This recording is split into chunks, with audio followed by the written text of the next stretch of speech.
So check this out. This might seem a little douchey, but I don't got a shirt on. It's not because I'm trying to show off.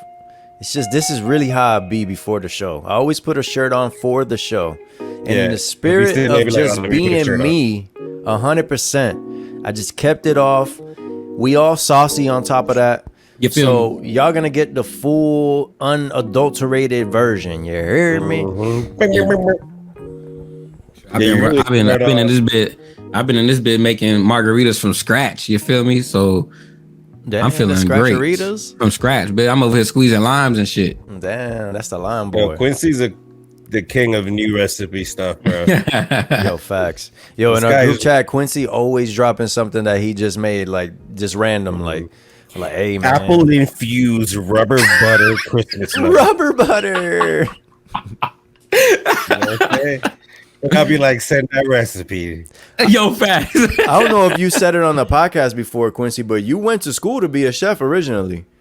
Yeah. That's actually like literally. I started off like when I was graduating high school. Like in my mind, bro, I was like, dog, I'm gonna be a chef.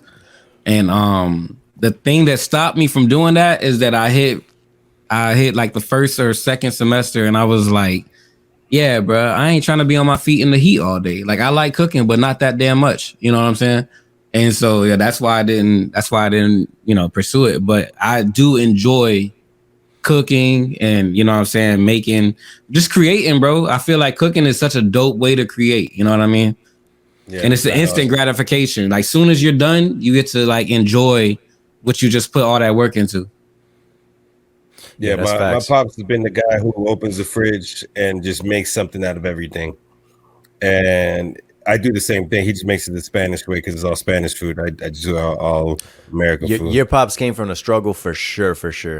That's a struggle thing, bro. Yep. You open the fridge and you look around and it's like, how can I put these things together to eat something that's good? Yeah, the white rice and the fried egg. Yo, facts. That's a classic, bro. I still be having that now, bro. Like it's like a struggle meal, but it just hits. It's funny too, because my kids love ramen, right? Like I don't know where they got it from. They got it from my wife, matter of fact, which is funny because my wife always kind of had money, like growing up, like not rich or nothing, you know what I mean? But she was pretty decent, you know, middle class vibes. So like I don't even know where she got it from. I look at the ramen and that just brings back horrible memories, bro. You know what I'm saying? Like, you know, back in the day, 5-10 cents for a pack of ramen and you buy a whole bunch and that's just lasts you for your whole life. You know what I mean? Like, those were terrible times, bro. I don't even. Yo, I was the same with Spam, bro. Like, I hate Spam. Dog, I ain't gonna lie, bro. Fried Spam and mac and cheese be my shit. Yeah, well. No, one of my homies, I'm gonna touch a little bit on that. Well, one of my homies I grew up with, and now he's doing great. You know, he has a family, he has a house, but he will eat Spam for breakfast every weekend if he could. That's just his shit. And then being in Hawaii for a week back in February, that's a major part of their dish. The McDonald's big breakfast meal comes with Spam. Yo, you know what's crazy? That's crazy. I wonder what makes the difference in your mind that makes you still eat some of that stuff. Yeah, because you won't do one thing, but you'll eat that. Yeah, you know what I mean? Like there's like sometimes you get like these negative connotations with certain things that are from the same. Like for example, like even just growing up like low income, like there's certain things that like you still carry with you, but then there's certain things that you just hate it. You know what I mean? Like, like this kind of doesn't fall into that. But for example, like whenever we buy Oreos at the crib, like before, like let's say like maybe like 5 years ago. So it wasn't even that long ago, bro. Like we would get Oreos and I would get like 2 of them. And then I would go eat my Oreos and I'll tell my wife like, dang, I want some more, man. But like in my head, it's like you could only have 2. You know what I'm saying? Because like back in the day, it was like, bro, you can't eat. You know, we're not gonna have Oreos for a long time. Yeah. So you can eat 2 a day, so that'll last. You know what I'm saying? And then my wife was like, "Yo, why don't you just go get more Oreos?" And I'm like, and I thought about it for a second. I'm like, you know what? You're right. This is my house, dog. What am I doing? And it just like made like a little switch in my head where it was like, it made a switch in my head, like to the point where like, where I would go to stores, I wouldn't get the cheapest thing of everything anymore. You know what I mean? I realized I'm like, bro, what am I doing? I'm not in the hood no more. You know what I'm saying? Like, and it's funny because it's like a delicate balance, right? Because always live by this like idea of live below your means as far as like how you spend your money and all that stuff, your house, all those things, so that you have a better life. Like to me, it's like if I'm not spending all my money on, you know, my house, my car, the things in my house, it gives me more money to be more comfortable, and it gives me more money to actually do things that I really want to do. You know what I mean? Like, I'm not going to spend money to have a whole bunch of stuff sitting around here that I can't use all the time. You know what I mean? I'd rather spend money on the stuff that actually is going to matter. And I always try to carry that with me just from like back in the day. And even like I've been on this intermittent fasting thing, bro, since probably like 2010-ish. You know what I mean? Like 2010, 2011. And even that came from like literally not having nothing to eat. Yeah. You know what I'm saying? Like once the intermittent fasting thing kind of like became popular and I looked at it, I'm like, bro, I could do that. I used to do that on, you know what I'm saying? Like without no choice back in the day, you know what I'm saying? So like I kind of adopted that, but really like it wasn't something that I had to so much train myself on. It was like something that I was already used to. And just because I kind of carried that over, but turned it into something that actually benefited me, you know, now people be like, yo, I don't know how you be doing that. Cause like usually I'll go like, I won't eat. I usually will eat like around 11. In the morning, usually I'll have water and coffee. Then around 11, I'll eat. And then I won't eat again usually till like 7 or 8. You know what I mean? I might have a snack before bed, like around 11.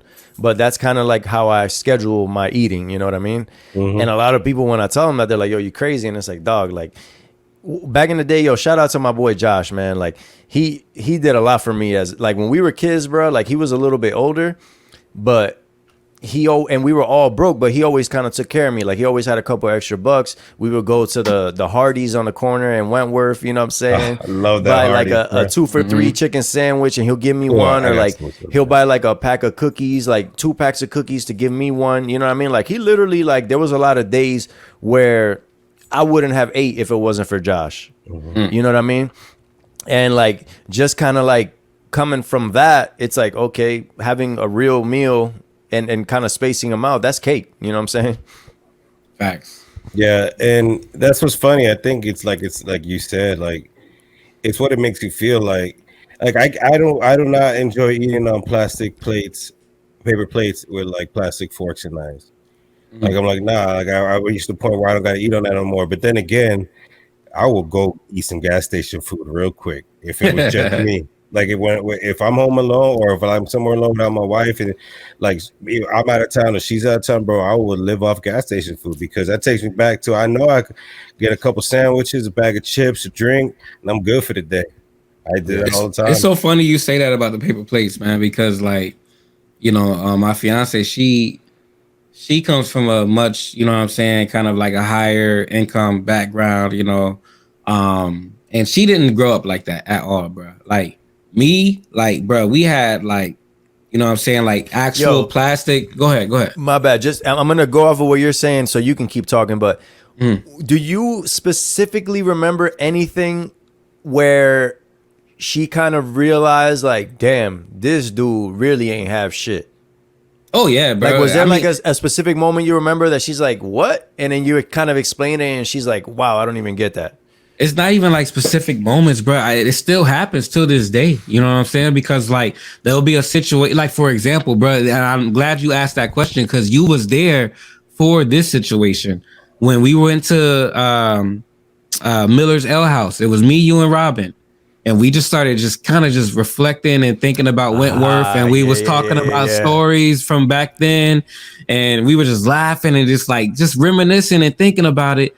And then Robin was like, yo, are y'all making this up? Like, what the fuck? Yeah, she's looking at us like, what the fuck are y'all talking about? Because every story that was coming up, you would think we made it up. But like, no, bro, this is our life, bro. This is what we live through. So like, still to this day, bro, chill, like, you know what I'm saying, something will happen and I'll have to explain like a past situation or a past experience, and I love it though because it's like, you know what I'm saying, she teaches me the same way I teach her because there's a lot of stuff that she knows that I don't know, you know what I'm saying. I've never been on that side of the fence, you know what I mean. So yeah, and it's funny because I kind of have the same situation with my wife where it's like she also kind of teaches you how to value yourself more.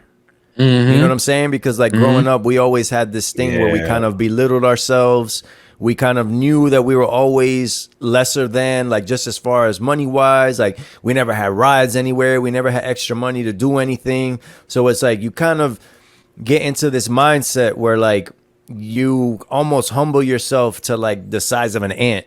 You know what I'm saying? Bro. And that's why, and this is like the perfect transition into one of the concepts we wanted to talk about, because that's why for me, when people mention like the trap or trap music, or you know what I mean, all of these different things that like, you know, reflect on the lower income coming up, it's not just like, it's so in your face, bro. It's a physical trap because we're actually trapped. You know what I mean? Like, we're not getting opportunities to get out of that situation. But then mentally, we're trapping ourselves because we feel like we can't get out of those situations. We start to accept that fact as truth when it's not truth. And going to your point, Lester, that's why when we have these partners that are like helping us, you know, value ourselves, it matters, bro. You know what I'm saying? It really matters. It kind of goes into what Ronnie was talking about with us the other day when we were playing Call of Duty. Shout out to Ronnie, man. Ronnie's super dope because he's one of the dudes that grew up almost the same exact way that we did, because he was right down the street, bro. You know what I'm saying? Like, he was 2-3 minutes away in a car from us, but he took a way different approach. But at the same time, you know, he wasn't in like a neighborhood the way we was. Like, it's a little different when you're in an apartment complex and everybody's right there, bro. Like, you cannot escape it. You know what I'm saying? But it kind of goes back to that where like, this is something that I've always noticed with dudes that really, like, I'm not saying everybody else is fake, but a lot of dudes that really, really, really, really came out the gutter, like, they don't want to be around that no more. You know what I'm saying? Facts. Like speaking of the trap thing, bro, like when I was in high school, dog, I lived with a dude that, you know, basically had a trap. You know what I'm saying? Like, the house was like one couch and a TV on the floor in the living room. You know, the room we stayed in was like 2 air mattresses and the microphone that we used to rap on. You know what I'm saying? Like, we never had any food or nothing in the crib. You know, it was just like things like grits, oatmeal. You know what I'm saying? Like, if we ain't eating out, there ain't nothing to eat there. You know what I'm saying? Like, it was just like a whole bunch of dudes playing Fight Night all the time. You know what I'm saying? Facts. And then it's like, I don't look at that back. I don't look back on that fondly, bro. You know what I'm saying? Like, I don't think about those times like, dang, man. Like, you know, obviously we got them crazy stories and stuff, but even a lot of them stories was from being outside, you know, like from the actual like time where you're away, forgetting about what your actual situation is. You know what I'm saying? And Ronnie was just kind of talking about like, it's kind of crazy how mainstream culture has kind of taken a lot of those elements from that lifestyle and kind of made it seem cool / something for people to imitate. You know what I'm saying? Like, even when like I'm in like a suburban area and I'm like, you know, let's say I'm at the mall or something and I see a group of kids and I hear how they talking and see how they dressed, and like, it's like, bro, you guys are here with your parents' credit cards, dog. Like, you there ain't no way that you should even be like, feel like talking the way you talk and dress the way you dress. Like, where did that come from? And where it came from is like that culture, that mainstream culture, dog. There's so many guys that love Young Thug.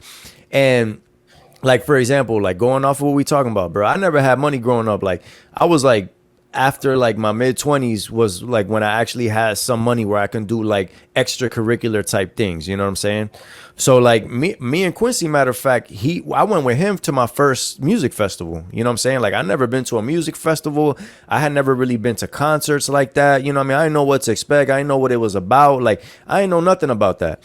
So we went to Rolling Loud. I think it was in 2018, 19, one of those. Dog, 2019. It was right before COVID, 2019. Dog, I was shocked that everybody there was white, bro. I was everybody shocked. They are the festival lovers. And then I come to find out that that's all the festival crowds. And I'm like, bro, what? These kids are here to see Young Thug? They're here to see 21 Savage. They here to see like Rick Ross. Like, I didn't understand it, bro. Like, it didn't make sense to me. You know what I mean? But like, as my world kind of started opening up and I started kind of seeing that kind of stuff, I'm like, dang, it's crazy because everybody always wants what's not their reality. Mm-hmm. Everything always looks cooler on the other side. You know what I mean? Yeah, that's for and it's sure. like, yeah, you wanna dress a certain way and you wanna say slime and all this stuff and everything, but dog, like the stuff Young Thug came from, like you see him right now in a court case, crazy court case, bro. Like that's from the lifestyle, bro. It's Like, real. you know what I'm saying? All these people, oh, you know, this and that, slime, slat, oh, the little white boys doing this, you know what I'm saying? Like, bro, if you don't got a cold, you better stop with that. Nah, yeah. I mean, I know like one of the things that for me, bro, is that's like the older I get, the more in touch I get with just trying to like really experiment. Not really experiment, I don't like that word, but really just what's the word I'm looking for? Kind of learn more about like my culture, you know what I'm saying, and learn more about where I actually do come from, because that's the problem with a lot of us as black people, bro. Like half of us don't even know where we came from. You know what I'm saying? Like we truly don't, bro. Like we will say we're from New Orleans. You know what I'm saying? That's where I was born, but I have no idea where my roots come from. I took a DNA test and that might be a lie. You know what I'm saying? Like, Yeah. Bro, I saw a Malcolm X clip the other day where this interviewer obviously, you know, had a little agenda. He would not let go of what's your last name to Malcolm X. And he's like, bro, he explained to him, I don't know my last name. You know, a lot of people got last names Johnson, Smith, all this stuff. When you look back in the family tree where they got that name from, usually it's from their slave master. He's Facts. like, I'm from Africa, bro. My name ain't Smith, Johnson, none of that. So I don't know what my last name is. And the guy's like, yeah, but what was your given last name? It's like, bro, I'm not even gonna acknowledge that because that's not my last name. You right. know what I'm saying? And it was it's just one of those things, bro. And another thing Ronnie asked that I'm gonna ask you is, for example, somebody like me versus somebody like at those Rolling Loud concerts. How do you feel about somebody like that versus somebody like me as far as like upbringing and just all the cultural things that have to do with how we are the way that we are? Somebody, like I said, somebody that's choosing to kind of be a part of that life / they're just intrigued by it versus somebody that actually came from that kind of life. And I don't want to conflate black culture and low income culture because that's not fair, obviously. But because of the situations that have happened in America, it overlaps so much because, like you said, it's a trap. Yeah, You know what I'm exactly. saying? And I'm gonna just call a spade, bro. It really, for me, I mean, I'm just speaking from my perspective. Not all black people gonna see it this way, you know. But from my perspective, bro, you could just look at the flip side of it. If I'm a hood dude, or if I come from, you know what I'm saying, the hood, and I'm trying to portray myself to be something I'm not, no matter how you slice it, that's lame as fuck. You know what I'm saying? No matter how you slice it, if I'm a fucking Spanish person and I'm trying to portray myself to be something I'm not, it's lame because, dog, you're portraying yourself at the end of the day. So to go back to your question, I think that's what really kind of bothers me the most is that not only are you portraying yourself to be something you're not, but you're portraying yourself that everyone else will perceive as less than. Yeah. You know what I'm saying? Yep. So it's like, what is the logic behind that? Because, hey, bro, we could trade lives. What's up? I'm with it because y'all got all the privilege. You know what I'm saying? Yeah. We could trade, but at the end of the day, you know, that's not really that's not the bottom line. The bottom line is that it's like at the end of the day, trying to portray yourself to be something you're not, it's just lame, dog. And it's double lame if you're trying to portray yourself to be something where it's like, bro, like you said before, you said, you know, you're trying to be hood, but you're using your mom's maxed out platinum, or not maxed out, but like your platinum credit card. You know what I'm saying? It's like, you know, for what? You know what I'm saying? What's the point? So that's really my take on it. Is just, I just feel like no matter how you slice it, it's lame as fuck. And you know, it is what it is. Do you think that relates to John Morant? Even John Morant, that's why it bothers me so much with John Morant, you know, because like, you know, the way everybody kind of like is like digging on him, pause, you know, as far as like, you know, his background and his upbringing, It's like, bro, if that's not what you come from, dog, like, why try to portray, bro? You already literally have made, like, you were in a decent situation and made it even higher.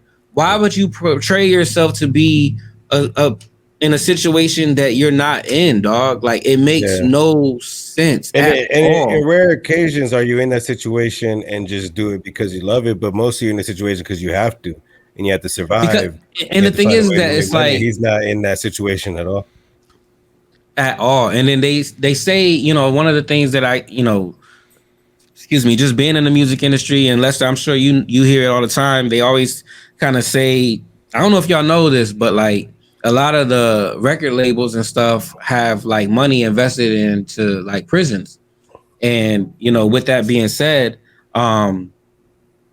they basically say that, you know, the reason certain artists get marketed the way they get marketed is because it promotes that behavior. It promotes that, you know, if you look at hip hop today, not to mention the life insurance policies they take out on certain artists. On the artists, exactly. So it's like at the end of the day, it's, you know, a capitalistic situation that it's like, yeah, okay, you know, it's cool. It's what's in right now. It's what's, you know, as far as like what everybody's doing and listening to. But like, dog, what's wrong with being you? You know what I'm saying? Yo, shout out to Jari, man. Like, he just dropped a video recently kind of talking about, and he's always been on this streets is a myth thing. And I've always been like super behind that, just from the point of view of, you know, just literally breaking that down. Like, a lot of the street stuff ain't even real. Like, if you remove yourself from that situation, it don't even exist anymore. You know what I'm saying? Like, it's all like it's basically like, if you choose, it's like, imagine the Ninja Turtles, bro. Like, you don't even know that the Ninja Turtles is in the sewer unless you go under there and you look for them. You know what I mean? Like, that's kind of how I look at it. Like, just don't go in the sewer. You know what I'm saying? Yep. But he just dropped a video recently on his Instagram kind of just saying how hip hop is kind of like the only business that they will put millions of dollars behind somebody that's actively in the street doing illegal activities. You know what I'm saying? And only it's like, business. And it's like, what is the logic behind that? They don't do that anywhere. Look at what happened with Ja Morant, bro. That's the NBA is $1 billion industry. And as soon as he was showing that stuff, they was like, nah, bro. You know, they strategically gave him 25 games. Why? Because he will not meet the requirements to get any bonuses for any incentives this season. He won't make All NBA. He won't make, you know what I'm saying? Like, he won't get most improved, MVP, none of that, because there's a minimum requirement of 65 games. 25 games will bring you at 25 games will bring you at 57 games. So you can only play 57 games. You're not going to make the 65. So they basically said, we're going to take away X amount of money from you. We're going to take away the opportunity for you to even hit any bonuses this year. Because, hey, you should not be doing this. This is bad. Now, flip side, hip hop. Young Thug dropped an album today. Today is Friday, June 23rd. Young Thug drops Business is Business, right? Yep. He's in jail on trial on a RICO charge. And the album cover is him in the courtroom. And the RICO charge is a slew of charges that have to do with all kinds of street activity, right? So he drops an album in jail, which more than likely, not more than likely, pretty much all the music was recorded beforehand. They probably just kind of, figured out what was his best stuff, kind of put it together, did some post-production, got some features, whatever. All right, bet. So he drops this album where, like Joe said, on the cover, he's in court in the middle of a courtroom. And all the music is the same type of music. Same stuff that he was dropping from before. Talking about the same stuff he's on trial for. Gunna drops an album last Friday. He just got out of jail. Allegedly he's a snitch. And he's rapping about the same stuff. And even one of the main songs on the album, he's talking about he's taking some veiled shots at somebody that hangs out with a snitch. So it's like, what other industry are they going to amplify these guys that are already in jail or just got out of jail for these same issues that they're talking about on their previous albums, and they're gonna say, hey, let's put some marketing behind these new songs that are the same stuff while these guys are in jail, because people are gonna rock with it because he's in jail right now. Mm-hmm. And that's why, for me, it's very bothersome when, these little, I guess you could say, white kids or whatever, follow this behavior because they don't suffer the same consequences. You know what I'm saying? The music, the industry, it all promotes this certain behavior that only a certain particular, group of individuals have, when they get influenced by it, they deal with consequences for it. It's actually, it's actually very maniacal and genius if you think about it from a standpoint of, if I was, in government and basically trying to continue doing what the government has been doing since forever, you know what I'm saying? Not 3 strikes rule, you know what I mean? 13th Amendment, all that good stuff that basically what was it? The crime bill, all of that stuff that basically systematically, you know what I mean, oppressed a certain group of individuals. Yep. It's just another way to do it. You know what I mean? They're going to always figure out a way to do it. And that's why it's super lame to me, because it's like you're portraying something that even if you portray it the way I portray it, you're not going to deal with the same consequences. Yo, perfect example of what you just said. It reminded me of a story. When I was about 15 or so, me and my friends from Wentworth, we went to the movie theaters, you know what I'm saying? Hang out. Everybody hung out at the movies on a Friday night. You know, that was the thing back in the day. We went to the movie theaters. It was a late night. It was the end of the night. We were waiting for our moms. Like, just imagine, like, that's how young we were. We were waiting for our moms to pick us up. So we sitting on a bench in front of the Target at Waterford Lakes in Orlando. So the movie theaters connected in the shopping plaza. We went to the Target to wait for our moms. We're sitting there. I would say maybe a group of like 6 or 7 of us on a bench. Then the other bench on the other side of the entrance to Target was a group of white kids, right? The white kids are just chilling like how we are. Only difference is they're smoking cigarettes, right? We're just chilling though. You know what I'm saying? We ain't doing nothing, smoking, nothing. We're literally just waiting for our mom sitting on the bench. The white kids are on the other bench smoking cigarettes, right? They look like they were about our age, which was less than 18. You know what I'm saying? So obviously they smoking cigarettes is illegal. So we sitting there waiting for our moms. All of a sudden, 2 big, like, dark forest green SUVs, they were from the sheriff's department, just kind of like cornered us in when we're not even running, we're not even moving, bro. We're sitting on some benches, you know? So they kind of like came like screeching, cornered us in, came out, a whole bunch of hollering and stuff. Basically, they just wanted our IDs to see who we were, whatever, what we were doing. It's like, bro, we waiting for our moms to pick us up. We obviously kids. One of them officers, because I was with a whole bunch of black people and dark-skinned Spanish people. I was the only light-skinned Spanish dude in my group. So one of the officers pulls me aside. Keep in mind, we all dress the same. We all look the same vibe, everything. One of the officers pulled me aside and basically tells me, like, hey, you don't need to be doing this. You don't need to be involved in this kind of stuff. I was like, bro, what are you even talking about, bro?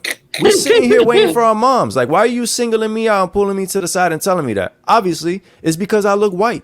And it's exactly what you're talking about, Quincy. It's like, you're pulling me to the side to tell me, hey, you don't need to be doing this, when first of all, we wasn't even doing nothing, while you trying to, read the riot act to everybody else. My mom ended up having to take everybody home because she was the first mom that got there. And my mom was always like, I'm not leaving these kids with these cops. You know what I'm saying? Like, that was always her thing. Like, because, it wasn't the first time. It wasn't the last time. But there was a few times that my mom pulled up and there was cops on us and we was literally not doing anything, bro. And my mom's thing was always that I'm never leaving these kids with these cops. You know what I'm saying? She always said, I'm taking them. And she'll take us home. We'll go home and they'll pick up everybody from my mom's crib. You know what I'm saying? But it's just exactly what you were talking about, Quincy. Everybody's not suffering the same consequences from these things and the lifestyle they're portraying. And literally all we were doing as far as quote unquote portraying was we was dressed hip hop, you know what I'm saying? Yeah. Baggy jeans, white tees, fitted hats. But we're obviously kids, bro. And I don't remember if it was me or whoever, but somebody literally, when the cops was there, they was like, hey, you don't see them white kids right over there smoking cigarettes? They obviously not 18. Why you ain't go to them? And the cop was like, well, it was random and we chose you. Yeah, good one. Random. Yeah, good word. Yeah, man. And you know, it was something we were talking about a little bit before the podcast too, man. Like, I'm not a person that hates white people or is racist against white people, but I'm not gonna lie, bro. A lot of times in my life, I have not had pleasant experiences with white people, bro. And part of it is because I don't look like I'm Spanish. They feel like they're comfortable enough telling me things and saying certain things that they feel like they can say with me because they feel like it's a safe space. And I immediately tell them, bro, I'm Puerto Rican, dog. Like, you barking up the wrong tree. Oh, my bad. This is not my bad, bro. You just felt comfortable. You just felt comfortable. You felt comfortable. Exactly. And I have that other angle as far as like that situation, because, you know, I don't know if I've said it before, but it's always been something that, you know, in my regular conversation, I've always talked about, like, bro, ain't no way you could tell me that black people are this, black people are that, because throughout my whole life, bro, black people have embraced me and treated me better than even Puerto Ricans, bro. Puerto Ricans look at me and they say, oh, you a white boy, and they make fun of me, dog. You know what I'm saying? Puerto Ricans don't even accept me the way black people accept me. You know what I'm saying? So it's like, I've always had that angle of it where it's like, bro, like when I see people and I hear people saying certain things, I'm just like, bro, where are y'all getting this from? Because I've never seen it, bro. You know what I'm saying? Even like, I have a business with my father-in-law, and when people come in there, I promise you, bro, the black people 99% of the time are the most respectful. They're the ones that talk to you like a person. You know what I'm saying? Like, and and not even Puerto Ricans, I can say, are the same. You know what I'm saying? And it's so crazy to me because, you know, I always equate it to this. It's what you're around and stuff. You know what I mean? Like, and it goes back perfectly to what we're talking about. The portrayal of black people in America is so, it's you're showing a 1%, which is, if you show the 1% of white people, of Puerto Ricans, everybody else, if that's what you amplified, everybody would look bad.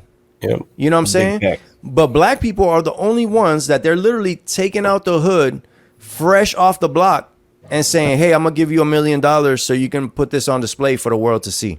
Thanks. And again, what Quincy said, bro, we did, man, even to get even more behind the scenes with the music stuff, bro, like when we used to run around Atlanta and just, you know, try to make this music thing shake, the reason why me and Quincy have shifted so hard to the independent route is because we saw how clear that the music industry itself, as far as like pushing big artists, they're looking for the most ignorant out the street rapper to just pluck them out and say, let's put them out there. That's literally what they're looking for at all these events, at all these studios. They're looking at, quote unquote, the voice of the streets.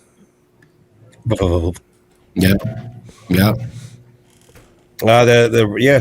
learned from y'all firsthand. I learned from just what I know, that the rap game is a system, just like everything's a system in this world run by white people that want all the control. Facts, man. And it even kind of leads into like another thing we wanted to talk about and kind of just use it as a jumping off point. But that little submersible that ended up imploding, trying to like kind of discover, I mean, not discover, but just kind of go to see the Titanic and kind of like a little tour, I guess.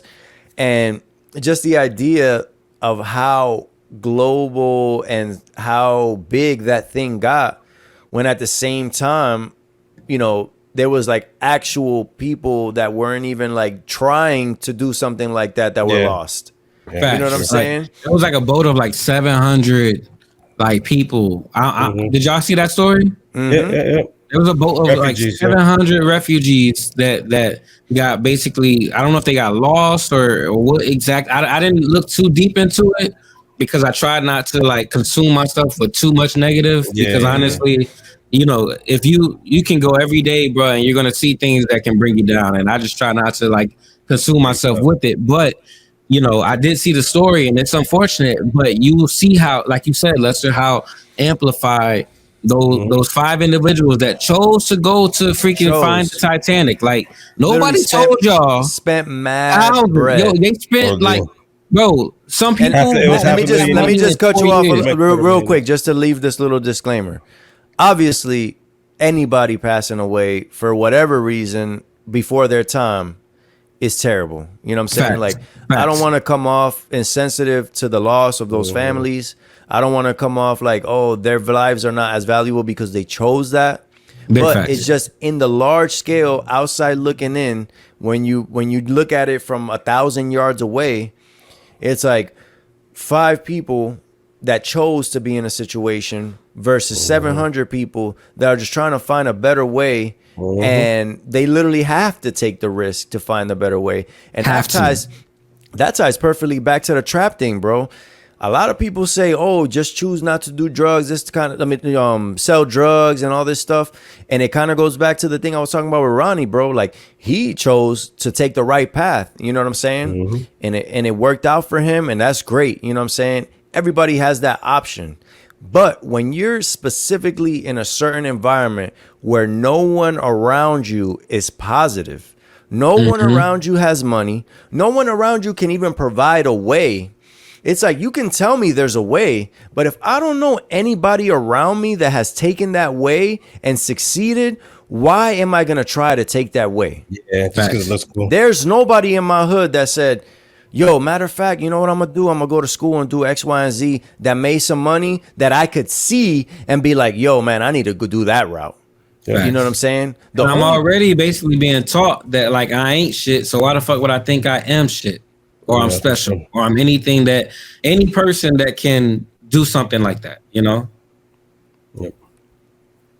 Yeah, man. It's just, it's very interesting, and kind of going off what you're saying, Quincy, like that's, and I want to toss it to you, Joe, with this to kind of get your overall thoughts and even what I'm saying now. Like, that's why I don't consume myself with what's going on, because that's even something I learned from back in the day, bro. Like, when I was a kid, in Wentworth running around, my whole world was Wentworth. You know what I'm saying? Like, regardless of what was going on outside, I was dealing with my reality. And that's something I've kind of carried on like through life. You know what I'm saying? Like, my reality, my family's reality, the situations that I could control, the life that I can create to make it better. That's my focus, bro. I don't care about what's going on anywhere. Like, you'll never, not never, but it's very rare that you'll see me post about current events, share stories about current events. If it's not something sports related, bro, it's not that I don't care. It's just that everybody's going through stuff. Everybody got their situations, bro. I don't got time to be worried about what everybody else is, like everybody else's internal struggles and all this stuff, bro. Like, I got my own life to worry about, dog. Nah, I completely agree. And it's a good way to button this topic up. Same thing. If it really doesn't affect me, I don't care. And as hard as it sounds, but what I consider, you know, just minute drama and just something to talk about. There's some things that intrigue me a little more, just because there may be a scientific factor behind it, some sort of engineering, which I enjoy. So I try to learn why things happen. But outside of that, nah, I'm just saying, I agree 100%. It's just I'm not focused on it. I do go on YouTube a lot, and that shit just comes up. So I end up just watching at random things all the time. But once I watch it, it's done, and move on to the next thing. Something that you touched on a little bit in a past episode that I would like for you to elaborate in is, like, you are the son of / you are yourself also an immigrant. You know what I'm saying? Like, you I believe you said you were born here, but you did go back, right? Yep. So it's like you spent considerable amount of time outside of the U.S. when you were young. You know what I'm saying? And you came here, you kind of had that upbringing, but at the same time, you had that, you were in an environment where you were kind of around like different people, you know, different races, you know, white people, black people, Spanish people. You were in a more diverse environment. So, like, how do you kind of see what we're talking about? That you were more multicultural than we were. There was no difference to me. I really thought everybody was the same. Everybody lives the same life I do. And it wasn't until I got older and I started processing a little more where I realized it's not the same for everybody. Once I started meeting friends who were nothing like me, who didn't have a lifestyle like me, we got along great. They invited me to their homes, and I see they have like soda stocked every day, and it's brand name soda, and they eat breakfast, lunch, and dinner every day, and it's good food, and it's all name brand. And I'm like, people live this life all the time? Yeah. Go ahead. I'm sorry. No, that was the moment where I realized what I grew up with, it wasn't what I thought. All I was gonna add to that was that it's so funny that you said it in that way, because even me being black, bro, as a kid, and I feel like when you're a kid, you can have a good heart or a bad heart or whatever, you know what I'm saying? You're a kid, you know what I mean? You go down whatever path you go down. But if you have a good heart as a kid, it's so innocent.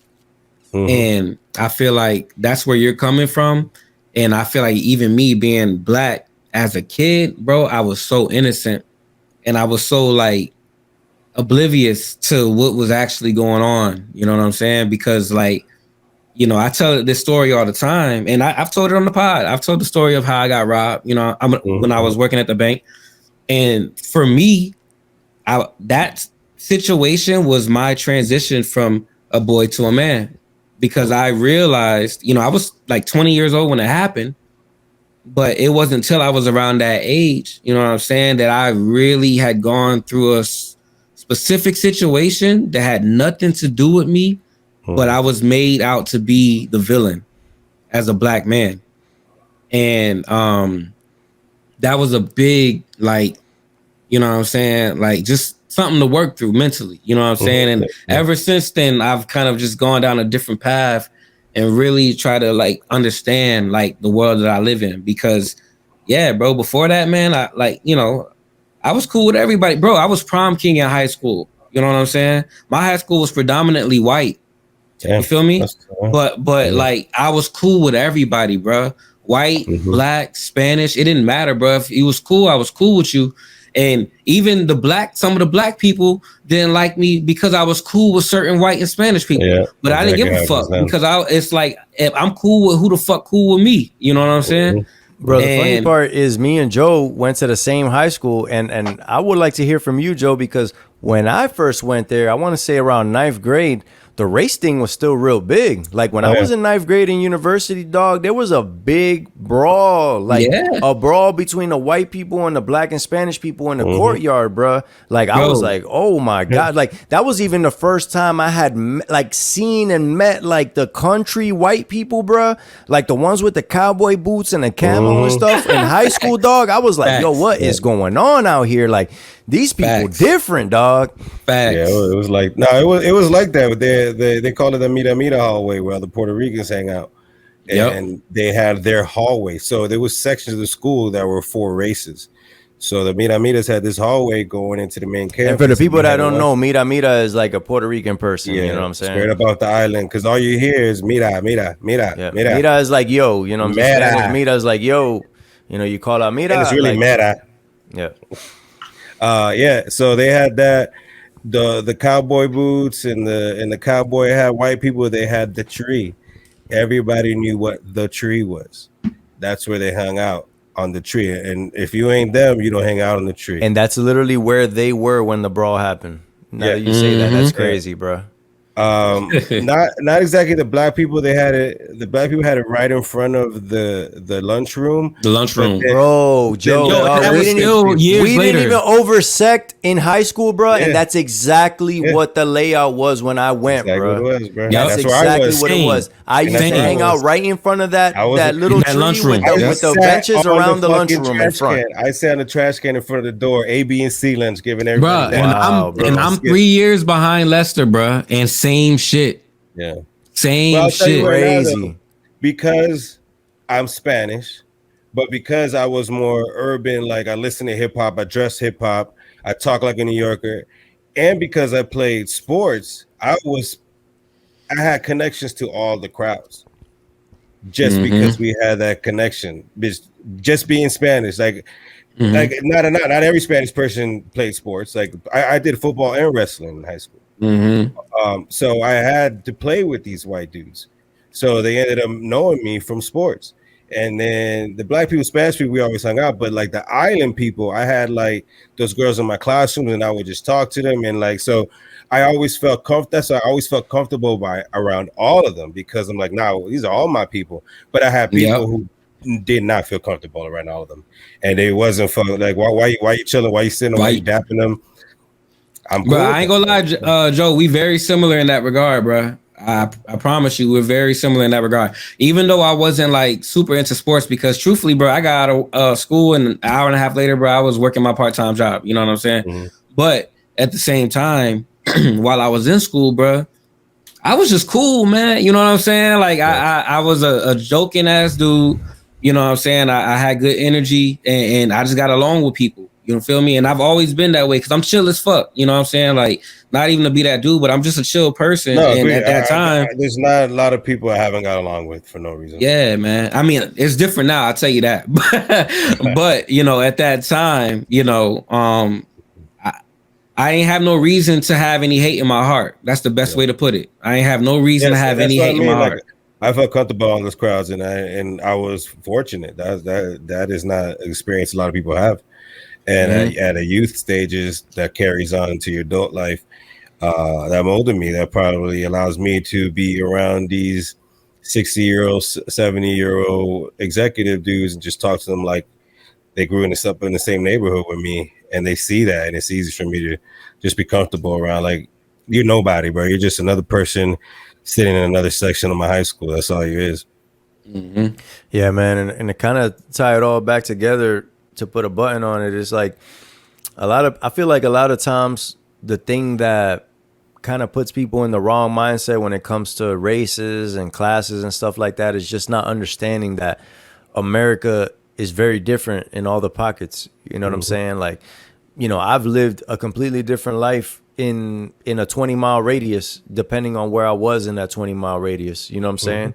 So, you know, a lot of people, man, they just got to understand that just because you didn't grow up a certain way doesn't mean that that's not going on in other parts and people ain't having to deal with that. You know what I'm saying? Everybody you meet comes with a story, man. Like, I always look at it like my story is not special. It's just one of the stories of the many, and understanding that everybody has their struggle. You know what I'm saying? Like, everybody has these things, and I feel like a lot of other people should have that mentality, like just understanding that, hey, you got a different struggle than me. As long as you good people, we good people.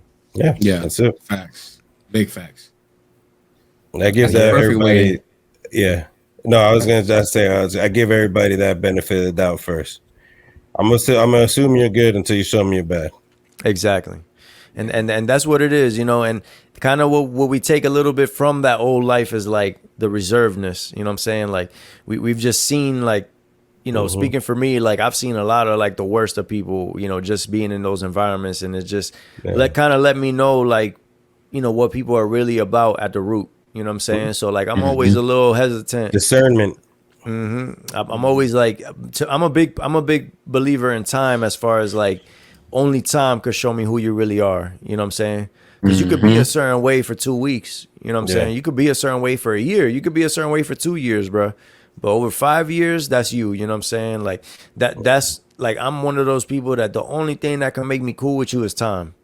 Nothing else. You know what I'm saying? I could find you cool, but until that time has passed and I can really see the resume, you know, I'm not messing with you like that. You know what I'm saying? Like, even like Quincy, bro, like the reason why we even reconnected was because we already had that relationship from before. You know what I'm saying? We wasn't as cool when we were kids. We were definitely cool and we had fun together playing video games, basketball, hanging out in the neighborhood and stuff. But we wouldn't even have reconnected if that thing wasn't already there.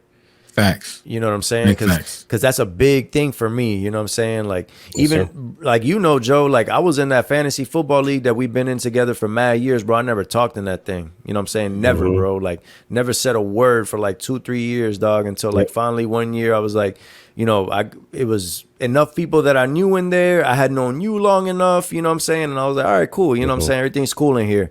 And then it just off to the races from there, you know? Until it wasn't. Oh my gosh, bro. Yo, we got to talk about that next time. That's a story, dog. yo. That's a story. We got to talk about that next time, dog. Oh my gosh, I forgot about that, bro. I'm not going to even flex, dog. Right here, right now, man. That's the end of this pod. I just want y'all to stay butter.